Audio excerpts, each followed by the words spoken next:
اگلے کلاس میں جو آپ کے ہیں وہ ان ڈیٹیل کور کروں گا کہ نظم کس کو کہتے ہیں، کس طرح کی نظمیں ہوتی ہیں، پھر آپ کے سلیبس میں جو نظمیں ہیں ان سب کو کور کروں گا. مگر ایک بات، تاکہ آپ کو یہ جو نعت ہے بہت اور بہتر طریقے سے سمجھ آئے، کیونکہ یہ نظم ہی ہے، تو نظم کا ایک بہت اہم خصوصیت ہے نا، وہ یہ ہے کہ اس کو ہم کہیں گے وحدت تاثیر کہہ سکتے ہیں، مگر میں اس کو سمپل کہوں گا، میں اس کو آپ کے لیے سمپلیفائی کرنے کے لیے کہوں گا کہ خیال میں ربط ہونا ہے. خیال کی وحدت کہہ سکتے ہو آپ، خیال کی وحدت کہہ سکتے ہو، یعنی وننس آف دا تھاٹ. پوری نظم پہلے بند سے آخری بند تک دراصل ایک ہی ٹاپک رہے گا، بس اس کے اراؤنڈ ریوالو کرتی رہیں گی چیزیں. ٹھیک ہے، جیسے سن کے اراؤنڈ ارتھ ریوالو کرتی ہے. ٹھیک ہے نا.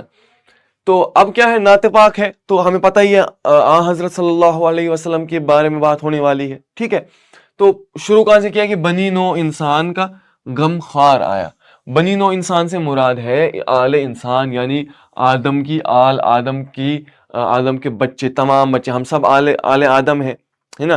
دیکھیے اب اس نے یہیں پہ شروعات میں اشارہ دے دیا، رحمت للعالمین، یعنی ساری کائنات پر رحمت، ساری انسانیت کے لیے رحمت ہے، ساری انسانیت کے غمخوار ہیں. دیکھیے غمخوار ہے. غمخوار کس کو کہتے ہیں؟ غمخوار کہتے ہیں جو آپ کا غم بانٹے. ٹھیک ہے، کوئی چارہ ساز ہوتا، کوئی غم گسار ہوتا ہے نا. غم گسار یا غمخوار جو ہے، ہم غم بانٹنے والے کو، دوست کو کہتے ہیں جو آپ کا غم بانٹتا ہے، جو آپ کی باتیں سنتا ہے، جو آپ کا دل ہلکا، آپ کو دل ہلکا کرنا ہو تو آپ اپنے غمخوار کے پاس جاتے ہیں. ٹھیک ہے، ایکسکیوز می. تو بنی نو انسان کا غمخوار آیا، یعنی پوری آل آدم، جب سے آدم کے بچے پیدا ہوئے ہیں، یعنی آدم کی جو پوری نسل ہے اس کا غمخوار ہے نا. پوری انسانیت کا غمخوار کون ہے؟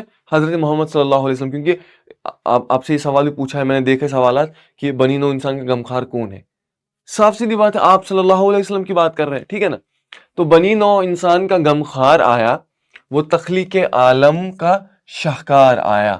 یعنی تخلیق ہوتا ہے خلق سے، خلق مطلب ہوتا ہے to manufacture, to make, to create. ٹھیک ہے، تخلیق کرنا. وہ تخلیق عالم کا، پوری عالم، پورے کائنات کی جو تخلیق ہوئی تھی اس کا شاہکار، یعنی اس کا ماسٹر پیس. شاہکار مطلب ہو گیا ماسٹر پیس.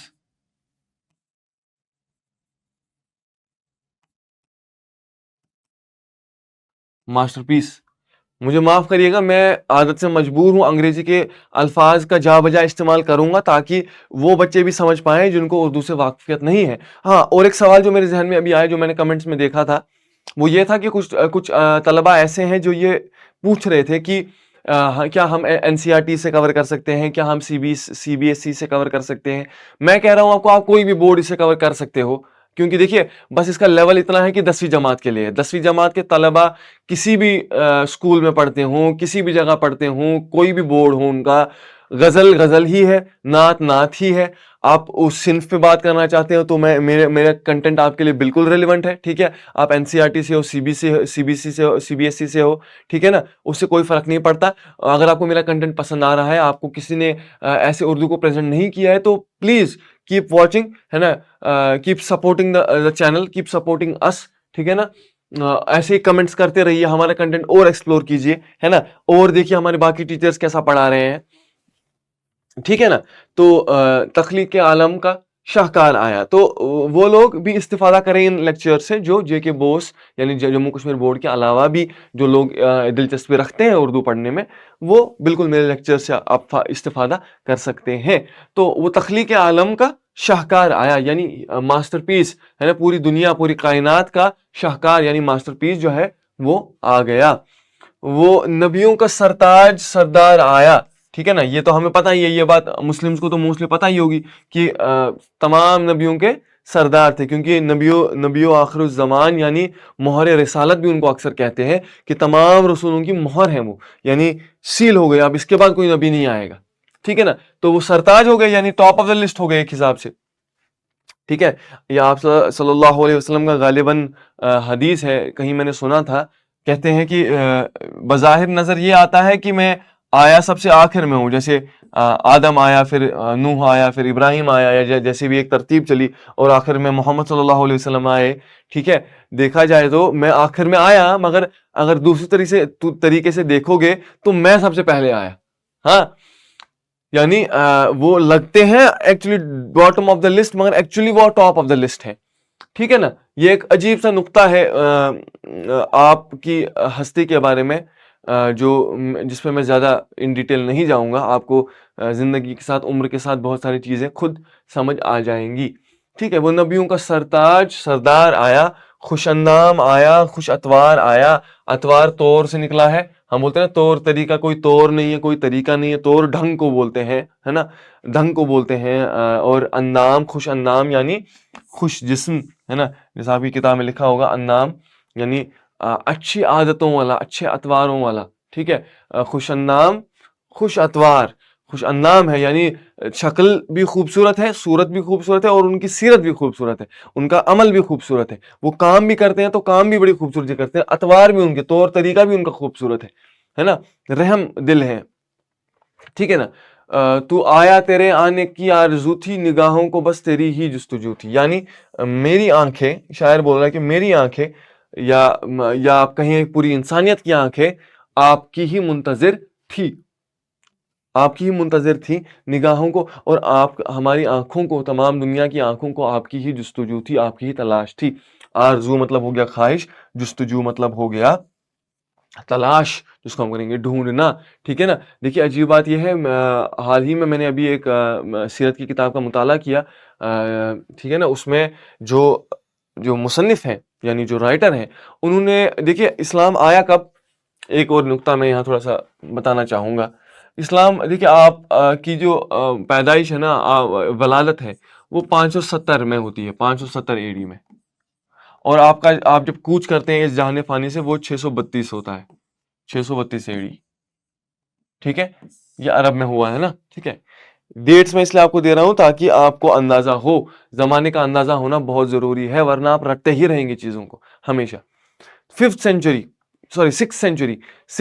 ابھی 21st century چل رہی ہے, یعنی 1400 years have already passed, but still this person is alive. دیکھیے, غور کیجیے گا اس بات پر, ہر بندے کی خاندان میں کسی نہ کسی بندے کا انتقال ہو جاتا ہے نا. کسی کے دادا کا انتقال ہو جاتا ہے, کسی کے ابا کا انتقال ہو جاتا ہے, کسی کے بھائی کا انتقال ہو جاتا ہے. انسان کی فطرت یہ ہے کہ اس کو مہینے بھی نہیں لگتے, مہینے کے دن بھی نہیں لگتے اس شخص کو بھولنے میں جو اس کے خاندان میں مر گیا ہے, بھلے اس نے کتنا اس کے لیے کیا ہو, اس شخص کے لیے, اس بچے کے لیے, اس باپ کے لیے, اس ماں کے لیے. وہ جب مر جائے گا نا, اس کو کوئی یاد نہیں کرنے والا ہے. کوئی بھی جب مر جاتا ہے نا, اس کو ہفتے 10 دن تک رویا جاتا ہے اس کے اوپر, بٹ 1 مہینہ بعد وہ ایسے ہوتا ہے جیسے کبھی پیدا ہی نہیں ہوا تھا, جس کو ہم کشمیری میں بولتے ہیں زنو زامتوئی ہو, جیسے پیدا ہی نہیں ہوا تھا. مگر اب آپ مجھے بتائیے, کیا یہ معجزہ نہیں ہے؟ اگر آپ اسی دنیا میں, آپ بھی اسی دنیا کا حصہ ہیں, میں بھی اسی دنیا کا حصہ ہوں, ہمیں اپنے دادا دادی یاد نہیں ہے جو چند سال, 10 سال, 5 سال پہلے انتقال کر گئے. 1400 سال پہلے کوئی شخصیت جس کو ہم نے دیکھا بھی نہیں ہے, وہ آج تک زندہ کیسے ہے, اس کا نام آج تک زندہ کیسے ہے, اس کے نعت آج تک کیسے کہے جا رہے ہیں, لوگ کیسے اس پہ آج تک بھروسہ کر رہے ہیں, لوگ کیسے اس کو یاد رکھ رہے ہیں. یہ اپنے آپ میں معجزہ, یہ اپنے آپ میں اس بات کی دلیل ہے کہ وہ شخص عام نہیں ہے. کبھی کبھی کسی شخص کے نام کا ہونا ہی اس شخص کے بڑائی, اس کی برتری, اس کی عظمت کی دلیل ہوتا ہے. اس بات کو ذہن میں بٹھا لیجئے. حضرت غالب ہیں, حضرت امیر خسرو ہیں, 200 سال 300 سال پہلے مر چکے ہیں. یہاں لوگ 10 سال میں غائب ہو جاتے ہیں, ہے نا. یہاں کوئی ایک سنگر آتا ہے, عروج پہ چڑھتا ہے, 5 سال بعد غائب, ہاں, کوئی یاد ہی نہیں ہوتا کسی کو, ہے نا. آپ یہاں لوگ ایکٹرز کے فین ہو جاتے ہیں, 5 سال یاد رکھتے ہیں, 6ٹھے سال وہ غائب ہو جاتا ہے, غائب, کوئی یاد ہی نہیں رکھتا. کوئی بندہ 200 سال سے یاد رکھا جا رہا ہے, غالب صاحب پر 200 سال سے کام ہو رہا ہے, 200 سال سے آج بھی کام ہو رہا ہے. تو یہ ان کے عظمت کی نشانی سب سے بڑی یہی ہے, ان کے عظمت کی نشانی ہی یہی کہ 200 سال تک نام زندہ ہے. آپ سمجھ رہے ہیں, اس نقطے پہ ذرا غور کیجئے گا. تو اب کیا ہے, یہ بول رہے ہیں کہ یہ اس سینچری میں جب یہ آئے پہلے میں نے آپ کو ان کی عظمت کا تو راز بتا دیا کہ 1400 سال سے ان کا نام زندہ و جاوید ہے. اب ان کی عظمت کی بات جو ہے وہ یہ کہنی ہے کہ اس ٹائم پہ ہسٹری میں this is one of the darkest period of the history. یہ darkest period of the history میں سے ہے. ٹھیک ہے, چاہے آپ کرسچینٹی کی بات کرو, چاہے آپ جوڈائزم کی بات کرو, یا چاہے آپ انڈین سب کانٹیننٹ کی بات کرو. ٹھیک ہے, جتنے بھی مذاہب, جتنے بھی ریلیجنز اس ٹائم پہ پریویلنٹ ہیں, ان سب میں کیوس چل رہا ہے. کرسچینٹی لوگوں کو پرسیکیوٹ کر رہی ہے, جیوز پرسیکیوٹ کر رہے ہیں. There are no women rights, there are no rights of slaves, there is warfare, there is bloodshed. ٹھیک ہے, آپ تو وہ جو میں نے کتابوں میں پڑھی اس سے مجھے زیادہ اندازہ ہوا کہ اس ٹائم پہ حالات کتنے خراب تھے. اگر آپ تاریخ میں انٹرسٹ رکھتے ہیں, اگر آپ ہسٹری پڑھنے میں انٹرسٹ رکھتے ہیں, تو ہسٹری ضرور پڑھیں اور ہسٹری سے اندازہ لگائیے. آپ کی غالباً ہم آپ کے اس ٹائم تو نہیں ہے شاید, ہمارے ٹائم میں جب میں 11ویں میں تھا, ہماری ہسٹری میں چیپٹر ایک تھا مسلم سویلائزیشن پہ, یعنی رائز آف اسلام پہ ایک چیپٹر تھا جس میں انہوں نے اس ٹائم کے جو حالات تھی ان کا نقشہ کھینچا تھا. اب یہ حالات صرف عرب میں ہی نہیں تھے, عرب کے باہر بھی حالات خراب تھے, پوری دنیا میں کیوس مچا ہوا تھا. آپ کو اگر انٹرسٹ ہے, اگر آپ جاننا چاہتے ہیں اور اس بارے میں, تھوڑی کتاب ٹپیکل ہے مگر پڑھنے لائق ہے, سید امیر علی کی ہے, the spirit of Islam. The spirit of Islam by Syed Ameer Ali, by Syed Ameer Ali. ٹھیک ہے, آپ اور جاننا چاہیں سیرت کے بارے میں اور پہلوؤں پہ روشنی آپ کو چاہیے, اور اس کا میں آپ کو بار بار وہی بول رہا ہوں, اس کا کسی مذہب سے تعلق نہیں. آپ کسی بھی مذہب کے ہیں, جا کے یہ کتاب پڑھیے, اور آپ نہ کوئی بندہ اس کو پڑھ کے ہندو ہو جائے گا نہ مسلمان ہو جائے گا, کچھ فرق نہیں پڑے گا. ایک انسان, ایک ایسے انسان کی بات کی گئی ہے جو سچ میں ویسا تھا, کوئی اس میں ہوا بازی کوئی نہیں ہے. ٹھیک ہے نا, آگے بڑھتے ہیں. اگلا بند کیا ہے, دیکھیے پہلے بند میں کیا تھا. پہلے بند کا اب ہم ایک خلاصہ لے کے چلتے ہیں ذہن میں. یہ بند ہے نا, یہ ایک بند ہے. اس میں 1 2 3 4 5 6 مصرے ہیں, ہے نا, 6 مصرے ہیں اور 3 شعر ہیں. ایک اور بات یہ آپ کے جو بڑی امپورٹنٹ ہے, ایسی نظم جس کے ہر بند میں 6 مصرے ہوں اسے مسدس کہتے ہیں. مسدس کہتے ہیں, مسدس یا مسدس بھی کہتے ہیں, کچھ لوگ پڑھتے ہیں اس کو مسدس. یعنی وہ ایسی نظم, ایسی پوئٹری, ایسی شاعری جس کے ہر بند میں 6 مصرے ہوں, اس کو مسدس کہتے ہیں. ٹھیک ہے نا, تو یہ مسدس کی شکل میں رسا جاویدانی صاحب نے یہ نعت کہی ہے, یعنی اس کی حیت ہو جائے گی کہیں نہ کہیں, اس کی ساخت ہو جائے گی کہیں نہ کہیں. تو اگلا بند دیکھیے. پہلے بند میں ہم نے کیا دیکھا, پھر سے میں بھول گیا. پہلے بند میں ہم نے کیا دیکھا, ہم نے دیکھا کہ بنی نوع انسان کے غمخوار ہیں آپ محمد صلی اللہ علیہ وسلم. میں اس لیے اتنا ڈیٹیل میں اس چیپٹر میں جا رہا ہوں کیونکہ اس چیپٹر سے ریلیٹڈ کافی کنفیوژنز ہوں گے آپ کو, اور اس چیپٹر سے سوال بننا ضروری ہے کہیں نہ کہیں اردو میں. ٹھیک ہے نا, تو اس چیپٹر کو اچھے سے کلیئرٹی سے سمجھ لیجئے. وہ تخلیق عالم کا شاہکار ہے, یعنی وہ پوری کائنات کا جو ہے ماسٹر پیس ہے, یعنی سب سے بہترین میں سے بہترین مخلوق ہے. ٹھیک ہے, وہ نبیوں کا سرتاج, وہ تمام نبیوں کے سرتاج ہے. یہ ان کے اوصاف ہی تو بیان کر رہے ہیں, ان کے کوالٹیز تو ڈٹرمائن نہ ایکسپلین کر رہے ہیں. یہ خوشندہ عام, خوش اتوار, یعنی ان کی سیرت اور صورت دونوں خوبصورت تھے, خوش کرنے والی تھی, راحت فضا تھی, دل کو سکون بخشنے والی تھی. ٹھیک ہے, اور تو آیا تیرے آنے کی آرزو تھی, نگاہوں کو بس تیری ہی جستجو تھی. یعنی ہم تو منتظر ہی تھے, ہم اس شخصیت کے منتظر ہی تھے جس کے یہ اوصاف ہیں, اور پوری زندگی ہماری آنکھیں تھک گئی تیرا راستہ تکتے تکتے. ٹھیک ہے, تو اے ابر رحمت, اب اگلا بند دیکھیے. تو اے ابر رحمت, ابر رحمت سے مراد کیا ہے. ابر رحمت سے, ابر مطلب ہوتا ہے بادل, رحمت مطلب رحمت کا بادل. مگر ابر رحمت سے مراد یہاں رحمت کا بادل نہیں ہے جو بارش برساتا ہے, یہاں مراد سرور کائنات ہے, رسول خدا ہے صلی اللہ علیہ وسلم, رسول خدا ہے صلی اللہ علیہ وسلم. ٹھیک ہے, ابر رحمت سے مراد رسول خدا ہے, یعنی رحمت کے بادل. کتنی خوبصورت استعارے میں انہوں نے باندھا ہے, کتنی خوبصورت ترکیب سے انہوں نے آپ صلی اللہ علیہ وسلم کی جو ہے صفت بیان کی ہے کہ آپ ابر رحمت ہو, یعنی ایسا ابر جو رحمت برساتا ہے, بارش نہیں برساتا ہے, رحمت برساتا ہے.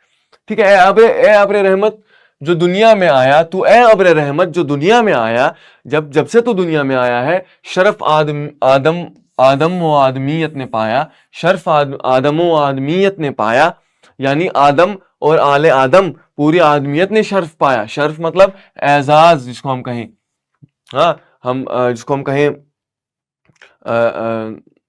نا لکی ہو گئے، فارچون جس کو ہم کہیں گے نا، فارچونیٹ ہو گئے. آدم اور آدم کی پوری آل جو ہے وہ خوش قسمت ہو گئی، ہم نے شرف پا لیا. کیوں؟ کیونکہ ابر رحمت تیرے آنے سے، تیرے آنا ہی اتنا شرف بخشتا ہے، اتنی عزت بخشتا ہے کہ آدم و آدمیت کو شرف مل گیا. ٹھیک ہے، عظیم ہو گئی، بڑی ہو گئی آدمیت. اس سے پہلے انسان اتنا عظیم نہیں تھا جتنا آپ کے آنے کے بعد ہو گیا. ٹھیک ہے، تو وہ سرو قامت نہیں جس کا سایہ. دیکھیے یہاں تلمیح ہے تھوڑی سی، ایک ایسا واقعے کی طرف اشارہ کیا جا رہا ہے کہ آپ حضور صلی اللہ علیہ وسلم کے بارے میں ایک چیز مشہور ہے کہ ان کا سایہ زمین پر نہیں پڑتا تھا، یعنی ان کے اوپر ہمیشہ ایک بادل جو ہے تعینات تھا جو ان کا سایہ زمین پر پڑنے کبھی نہیں دیتا تھا. ٹھیک ہے، بچپن سے ان کے آخری دم تک وہ بادل ان کا ساتھ دیتا تھا. تو یہ کہہ رہے ہیں، دیکھیے سرو قامت ہے. سرو جو ہے ایک طریقے کا پیڑ ہے. ویسے سرو کل تچ ونا سرو، یہ کافی استعمال ہوتا ہے اردو شاعری میں. سرو کو کیا کرتے ہیں؟ سرو قامت ہم بولتے ہیں قد کو، قد و قامت. جب سے دیکھا تیرا قد و قامت، دل پہ ٹوٹی ہوئی ہے قیامت. جب سے دیکھا تیرا قد و قامت، یعنی تیری جب سے میں نے ہائٹ دیکھی ہے، یہ محبوب کے بارے میں بول رہا ہے. جب سے دیکھا تیرا قد و قامت، دل پہ ٹوٹی ہوئی ہے قیامت. ہر بلا سے رہے تو سلامت، دن جوانی کے آئے ہوئے ہیں. ٹھیک ہے، تو قد و قامت تو وہ سرو ہے. دیکھیے سرو کو اکثر اس لیے محبوب سے تشبیہ دیا جاتا ہے کیونکہ سرو ایک ایسا پیڑ ہے، اگر آپ لغت کے اعتبار سے دیکھیں، لغت میں جائیں، مطلب دیکھیں، ایسا پیڑ ہے جس میں ٹہنیاں نہیں ہوتی، سیدھا ہوتا ہے اور تھوڑی سی لچک ہوتی ہے اس میں، اور اونچا ہوتا ہے، یعنی it's tall tree type of. ٹھیک ہے، سرو. تو کیا کہہ رہے ہیں کہ سرو قامت، یعنی سرو قامت جہاں بھی آپ کو اردو شاعری میں آئے گا نا، اس بات کو ذہن میں بٹھا لیجئے. سرو جہاں بھی آئے گا، سرو قامت و قد، سرو کو قد سے ہی تشبیہ دی جاتی ہے کیونکہ اب یہ سرو، یہ پیڑ ایسا ہے، کیونکہ یہ پیڑ ایسا ہی ہے، اونچا ہے، لمبا ہے، اس کو معشوق کے قد سے تشبیہ دی جاتی ہے. یعنی معشوق کا قد ایسا ہے جیسا سرو ہے. ٹھیک ہے، جیسے ہم معشوق کے چہرے کو یا معشوق کے چہرے کو چاند سے تشبیہ دیتے ہیں یا گلاب سے تشبیہ دیتے ہیں، ویسے ہی سرو معشوق کے قد کے لیے استعمال ہوتا ہے. تو انہوں نے کیا کہا ہے؟ سرو قامت، تو ایسے قد والا سرو ہے، تو میرے محبوب، تو ایسا محبوب ہے، تو ایسا سرو رکھتا ہے، یعنی ایسا قد رکھتا ہے، ایسا قامت ہے تیرا جس کا سایہ ہی نہیں ہے نا. تیرا قد تو سرو سے بھی خوبصورت ہے مگر تیرا سایہ بالکل نہیں ہے. ٹھیک ہے، یعنی تمہارا سایہ، یہ تاریخی واقعے کی طرف بھی اشارہ ہے اور اس بات کی طرف بھی اشارہ ہے کہ آپ صلی اللہ علیہ وسلم کی شخصیت کتنی، ان کی جو فزیکل ساخت تھی، یعنی ان کی جو جسمانی یعنی صورت جہاں ہم کہیں، کتنی خوبصورت رہی ہوگی. ٹھیک ہے نا.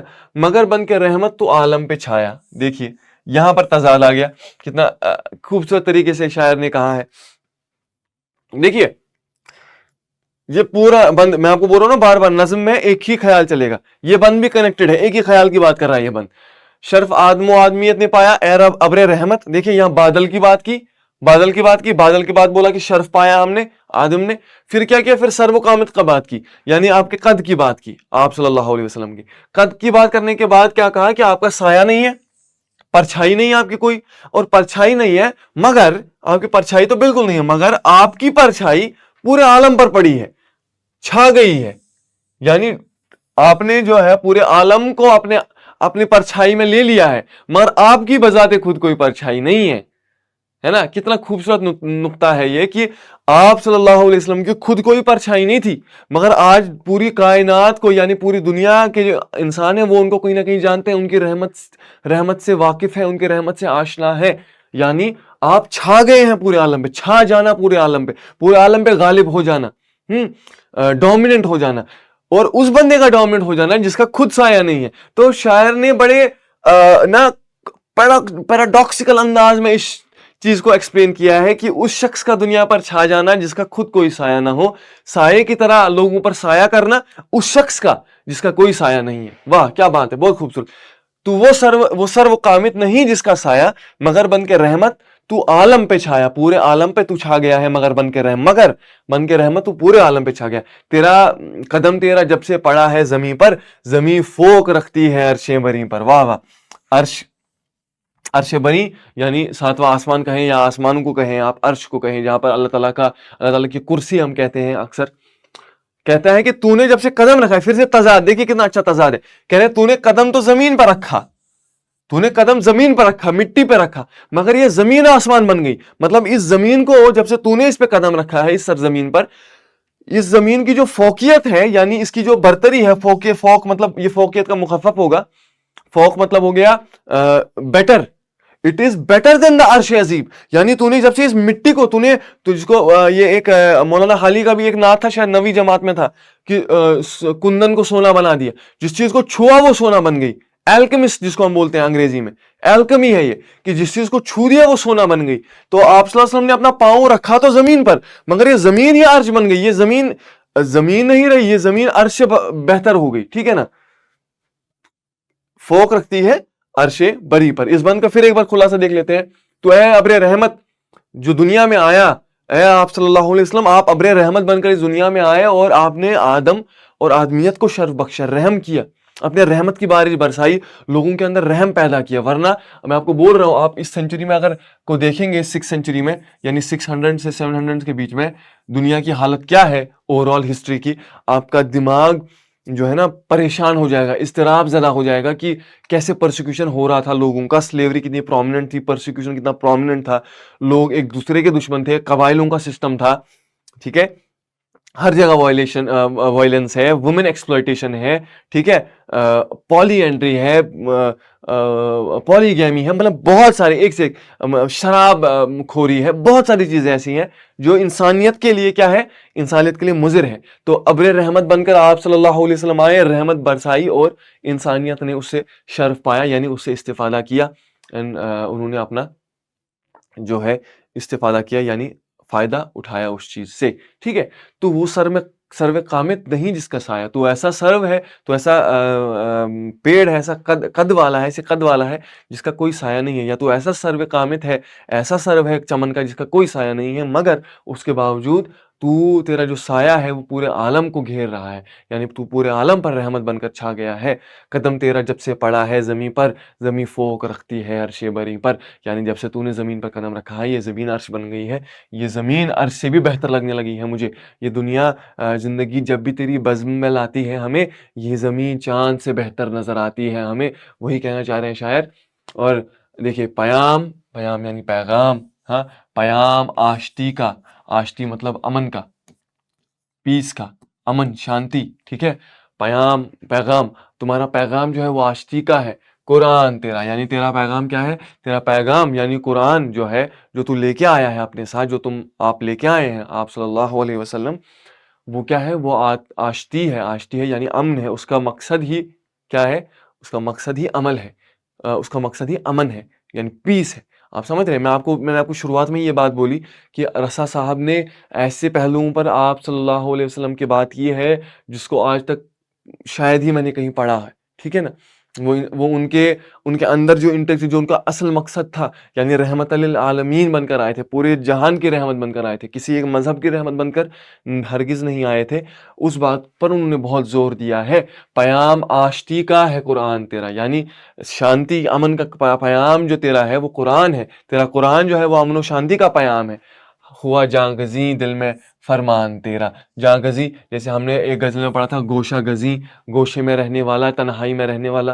جاں گزیں مطلب جان میں رہنے والا, یعنی جگہ پا لینا, دل میں جگہ پا لینا, انسان کے اندر جگہ پا لینا, انسان کے اندر گھر کر لینے کو کہیں گے ہم, جاں گزیں ہونا. تو ہوا جاں گزیں دل میں فرمان تیرا, کیونکہ تیرا کلام آشتی کا ہے, یعنی امن کا ہے, شانتی کا ہے, اسی لیے وہ ہر دل میں جاغزی ہے, یعنی ہر دل میں گھر کر لیتا ہے. کرم ہر کسی پہ ہے یکساں تیرا. ٹھیک ہے, یکساں ہو گیا ایک جیسا, فیملیئر, سملر, ایک جیسا, جس کو ہم آج کے زمانے میں ماڈرن ٹائم میں کہیں ایکویلٹی کی بات کر رہے ہیں, ہے نا. ایکویلٹی کا کنسپٹ کافی لیٹ آیا ہے, 1700-1800 میں کنسپٹ آیا ہے. ہے نا. حضور چھٹی صدی عیسوی میں وہ بندہ بہت ویژنری تھا. آپ سیرت کا مطالعہ میں اب کہہ رہا ہوں آپ کو ہر انسان پر میں فرض سمجھتا ہوں. جب سے میں نے سیرت کا مطالعہ کیا ہے میری زندگی کتنی آسان ہوئی ہے میں آپ کو بتا نہیں سکتا ہوں. ٹھیک ہے. کرم ہر کسی پر ہے یکساں تیرا، یعنی تو نے کسی کے خلاف باعث نہیں دکھایا. اس سے وہ واقعہ آپ یاد کر لیجیے اگر آپ نے سیرت تھوڑی بہت پڑھی ہے. جو ایک عورت تھی آپ حضور پہ صلی اللہ علیہ وسلم پر کوڑا گراتی تھی، کوڑا پھینکتی تھی، اور آپ صلی اللہ علیہ وسلم کی رحمت ایسی تھی، اتنی رحمت اوور پاورنگ تھی کہ اس کی جب کوڑا نہیں گرا کچھ دن تو ان کی تیمارداری کے لیے گئے، یعنی ان کی مزاج پرسی کے لیے گئے، ان سے پوچھنے گئے کہ آپ ٹھیک ہو، آپ صحت ٹھیک ہے آپ کی. یہاں انسان آج کا ایسا ہے کہ آپ کو کوئی بندہ آپ کی غلطی بھی ہو اور آپ اس کے بعد آپ کی کسی بندے سے بحث ہو جائے تو آپ ایک تو اس کو گالی گلوچ کرو گے، مار پیٹ کرو گے اس کے ساتھ، ہے نا. چاہے وہ پھر مسلمان ہو، ہندو ہو، جو بھی ہو، وہ انسان تو ہوگا نا، اس انسان کو آپ مارو گے، ہے نا. آپ یہ نہیں سوچو گے کہ یہ انسان ہے. آپ سمجھ رہے ہیں. بٹ وہ انسان وہ اس شخص نے یہ نہیں سوچا کہ یہ یہودی عورت ہے، یہ فلانی میں مذہبی ہے نہیں، یہ تو مسلم ہے نہیں، میں کیوں جاؤں. کیا پڑی تھی ان کو؟ ان سے کوئی پوچھنا چاہتا تھا؟ ان سے کوئی اکاؤنٹیبل تھا کہ آپ کیوں نہیں گئے اس عورت کے پاس؟ کوئی پوچھتا ان سے؟ نہیں پوچھتا. مگر ان کا کردار ہی ہے، تو ان کی شخصیت ہی. تبھی تو نعت کہہ رہے ہیں. لوگ مجبور نعت کہنے پہ اس لیے نہیں ہوئے کیونکہ لوگوں کو شاعری کرنی تھی. لوگ نعت کہنے پہ اس لیے مجبور ہیں کہ ان کی شخصیت ہی ایسی ہے سرور دو جہاں کی صلی اللہ علیہ وسلم. اللہ تعالیٰ ہمیں ان کی پیروی کرنے کی توفیق عطا فرمائے کہ انسان رہ نہیں پاتا بنا کہے. ان کی شخصیت پہ جب انسان غور کرتا ہے دھرتی کے کاندھوں پر احسان تیرا. اور تو نے جو احسان تیری رحمت کا اتنا احسان ہے کہ دھرتی کے کاندھوں پر احسان ہے، یعنی دنیا کے کاندھوں پر تیرا احسان. دنیا کے کاندھوں پر ہر کسی کا احسان ہوگا، اس کا مطلب سمجھو اس نے پوری دنیا پہ، یعنی کہنے کا مقصد وہی ہے کہ پوری دنیا پہ تو نے احسانات کیے ہیں. تو نے رحمت کا بیج انسان کے دلوں میں بویا ہے. انسان ورنہ جانور بد سے بدترین بن گیا تھا اس صدی میں، جس صدی میں تو نے قدم رکھا اس سرزمین پر، اس دنیا میں قدم رکھا. کرم ہر کسی پر ہے یکساں تیرا. یا اسی طرح سے اور ایک واقعہ ہے کہ حضور کے دربار میں یہودی، نصرانی، الگ الگ مذاہب کے لوگ آتے تھے سوال پوچھنے. ان سے ایک یہودی نے اکثر ایک بار سوال کیا تھا کہ روح کے بارے میں سوال کیا تھا. وہ الگ ایک واقعہ ہے. مگر کہنے کی بات یہ ہے آج آپ مجھے بتائیے کون سا ایسا مسلم امام ہے، ہاں بڑی حیران کن بات ہے. آج کون سی مسجد ایسی ہے جو ہندوؤں کو مسجد میں آنے دیتی ہے، جو بدھسٹ کو مسجد میں آنے دیتی ہے، جو یہودیوں کو، جو نصرانیوں کو مسجد میں گھسنے دیتی ہے؟ آج کون سا ایسا امام ہے جو اس کے لیے تیار ہے کہ وہ ایک یہودی کے سوالوں کا جواب دے سکے، جو یہودیوں کے ساتھ بیٹھ سکے، جو بندہ کسی بھی گناہ میں ملوث ہو اس کے ساتھ بیٹھ سکے، جس اس لیے کہ وہ بھی انسان ہے. اور انسان، میرا یقین مان لو میری بات کا، عمر میں تم سے زیادہ بڑا نہیں ہوں، مگر تجربے سے کہہ رہا ہوں، انسان کچھ بھی ہو، وہ مفسر ہو، معلم ہو، وہ کچھ بھی ہو، اگر وہ انسان نہیں ہے وہ کچھ بھی نہیں ہے. اس کی اسلام، اس کا مسلمان ہونا کسی کام کا نہیں. اگر تمہارے دل میں رحم نہیں ہے انسان کو لے کے، اگر تمہارے دل میں رحم نہیں ہے جانوروں کو لے کے، جانداروں کو لے کر، تم کچھ بھی مسلمان، تم مفسر بن جاؤ، تم معلم بن جاؤ، تم داڑھی رکھ لو، تم تہجد پڑھ لو، تم 10,000 حج کر لو، تمہارا کچھ نہیں ہو سکتا. ٹھیک ہے نا.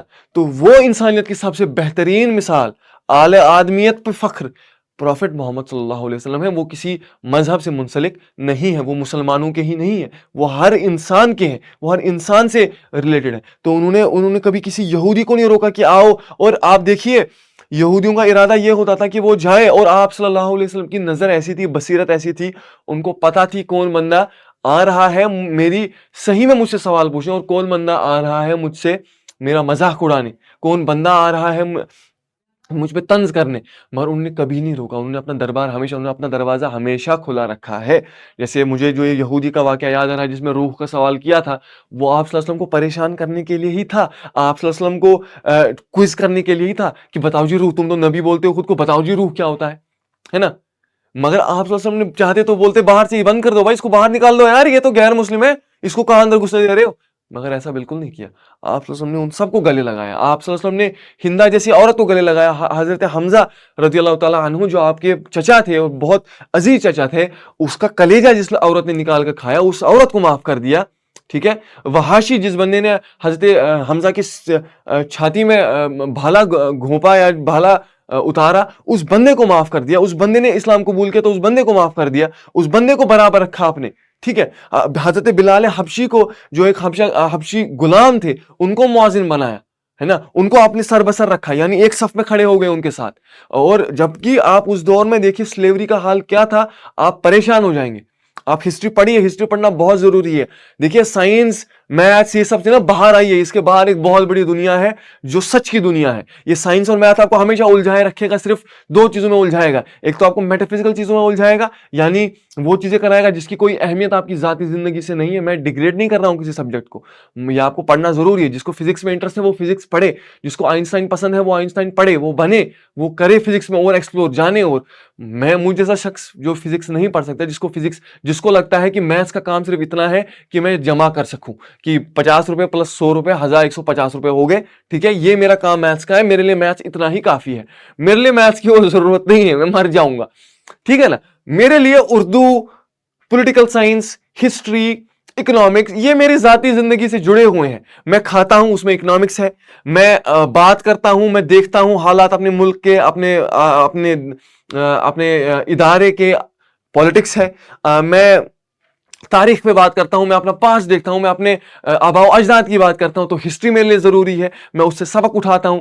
تو آرٹس پر میں آپ کے لیے ایک اسپیشل لیکچر بھی کر سکتا ہوں, اگر آپ چاہیں. آپ اس بات پر آپ کمنٹس میں مجھے بتائیے, اگر ایسا اسپیشل لیکچر آپ چاہتے ہیں جہاں پر ہم آرٹس کے بارے میں بات کریں, یعنی ہیومینٹیز کے بارے میں بات کریں, جو ایک میں کہہ سکتا ہوں آپ کا 10ویں جماعت کے لیے ایک کریئر کاؤنسلنگ سیشن ہو سکتا ہے. یعنی آپ کے لیے ایک آپ کے کریئر کا جو, کیونکہ آپ کو, مجھے اکثر پتا ہے لوگوں کا جو 10ویں پاس کرتے ہیں یا تو وہ پی سی ایم بی یا پی سی ایم اس لیے لیتے ہیں کیونکہ ان کے گھر والے ان سے کہتے ہیں, اور بچے خود بھی اتنے میچور نہیں ہوتے, اتنا سوچ سمجھ نہیں ہوتی کہ وہ سبجیکٹس کا انتخاب کر سکیں. تو اس پہ ہم ایک اسپیشل لیکچر کر سکتے ہیں.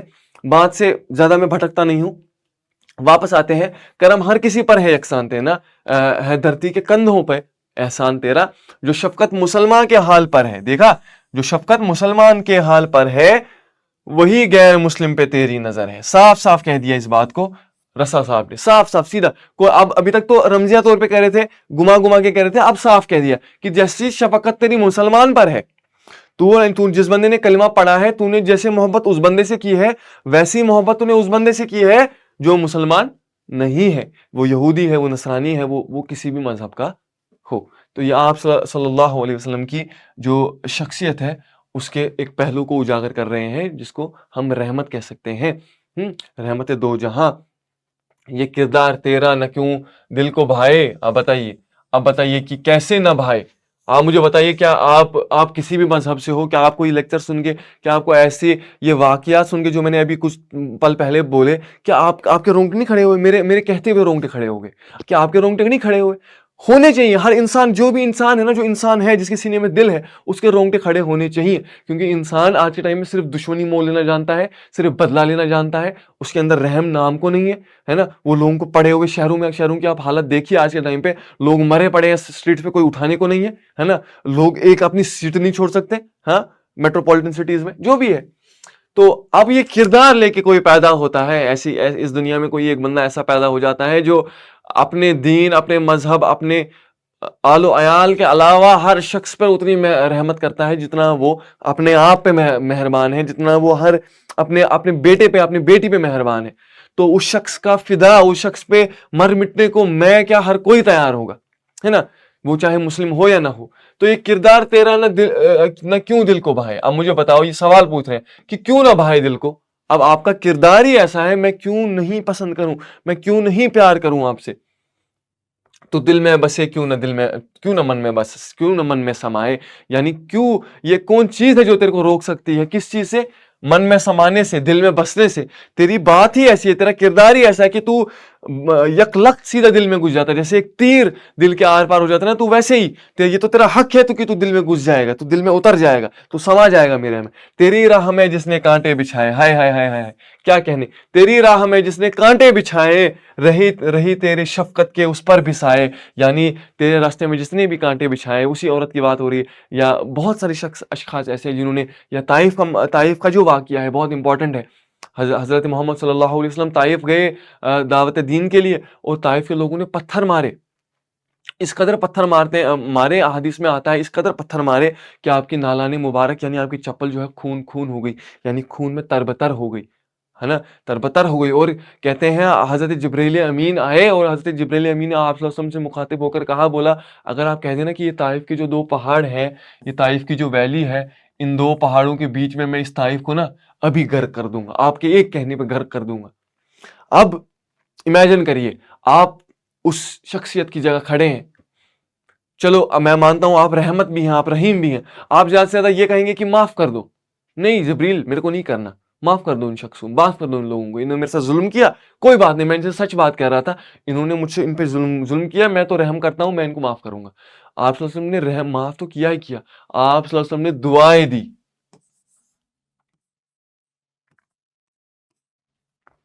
آپ صلی اللہ علیہ وسلم نے دعائیں دی. یہاں آپ کو کوئی بندہ چانٹا مار دے نا, آپ اس کے گھر پہنچ جاؤ گے, اس کا گھر جلا دو گے آپ, ہے نا. ہر بندہ ایسا ہے آج کی دنیا میں. اور یہ شخص جس پہ پتھر مارے جا رہے ہیں اس چیز کے لیے جو اس کو پتا ہے کہ سچ ہے, اس کے لیے اس کو پتھر مارے جا رہے ہیں, اور اس کے بعد اسے بدلے کی جب امید کی جاتی ہے تو وہ بندہ دعا دے رہا ہے. اب مجھے بتاؤ کون ہے جس کے دل میں نہ سمائے گا یہ شخص, کون ہے وہ؟ اگر وہ انسان ہے تو مجھے معاف کرنا, میں اس کو انسان نہیں کہوں گا.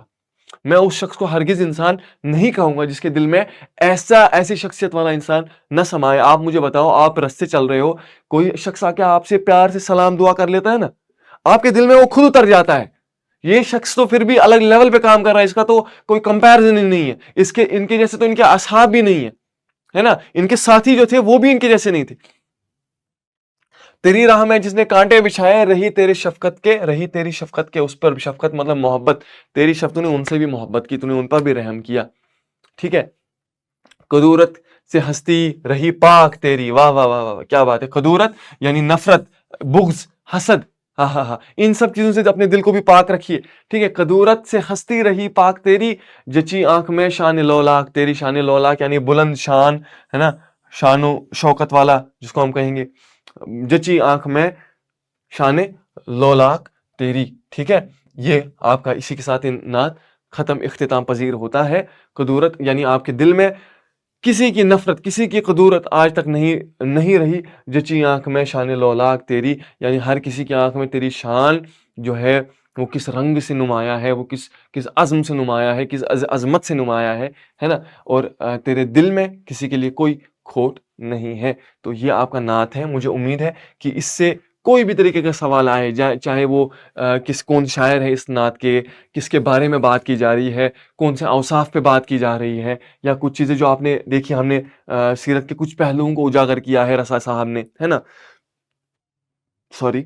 تو ان چیزوں کو آپ دیکھیے. آپ سوالوں کو آپ میرے لیکچر دیکھنے کے بعد نا جا کے ترنت فوراً سوالوں کو کھولیے, سوالوں پہ ایک نظر ڈالیے, اور پھر دیکھیے کہ میرا ویڈیو آپ کے سوالوں کا جواب دے رہا ہے یا نہیں دے رہا ہے. اور مجھے پوری امید ہے بالکل دے رہا ہوگا. کچھ توضیحات ہے, توضیحات جو آپ کی کتاب میں لکھا ہے. توضیحات کس کو کہتے ہیں, یہ میں جان کے یہاں لکھ رہا ہوں یہ لفظ. توضیحات یہ وضاحت سے نکلا ہے. وضاحت کس سے نکلا ہے؟ وضاحت واضح سے نکلا ہے.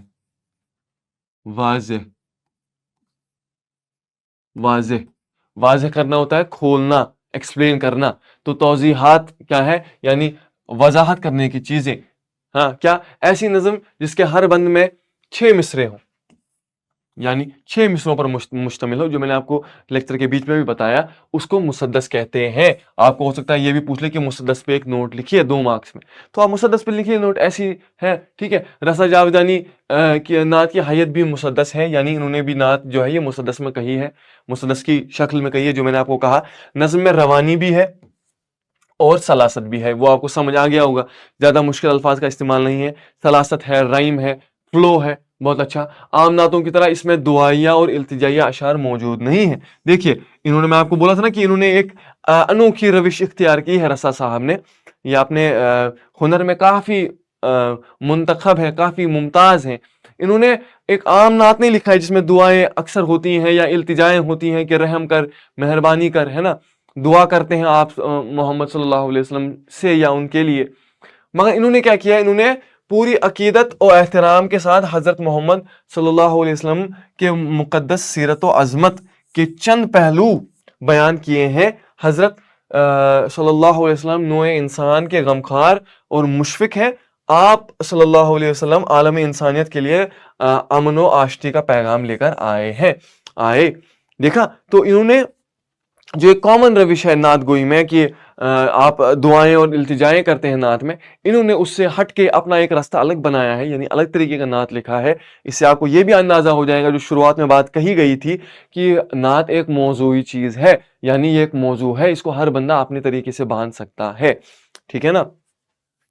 مجھے اس ضمن میں ایک شعر یاد آ رہا ہے اپنا، ہے نا. تو کہتے ہیں کہ زخم کھائے اور دعائیں دی میرے سرکار نے، زخم کھائے اور دعائیں دی میرے سرکار نے، ان کے جیسا کون حق کا حق ادا کرنے چلا، ان کے جیسا کون حق کا حق ادا کرنے چلا. ٹھیک ہے، وہی شخصیت ایسی ہے جس کو پتھر مارا جائے اور پتھر مار کے اس کے منہ سے دعا نکلے. یہ سرور کائنات کے علاوہ افسوس ہے مجھے کہ کسی انسان سے ممکن شاید ہی ہوگا، نہیں ہوگا. مجھے اس بات پہ کوئی دو رائے نہیں ہے کہ یہ ایک انسان کے لیے ممکن نہیں ہے سوائے سرور کائنات حضرت محمد صلی اللہ علیہ وسلم وآلہ وصحبہ. ٹھیک ہے نا. ٹھیک ہے، محمد بنی نوع انسان کے غمخوار ہیں، مشفق ہیں، یعنی شفیق ہیں، جس کو ہم بولتے ہیں شفقت دکھاتے ہیں، ہے نا.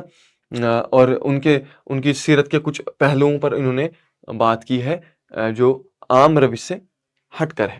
ٹھیک ہے نا. یہ اسی کے ساتھ آپ کا جو لیکچر ہے اختتام پذیر ہوتا ہے نا.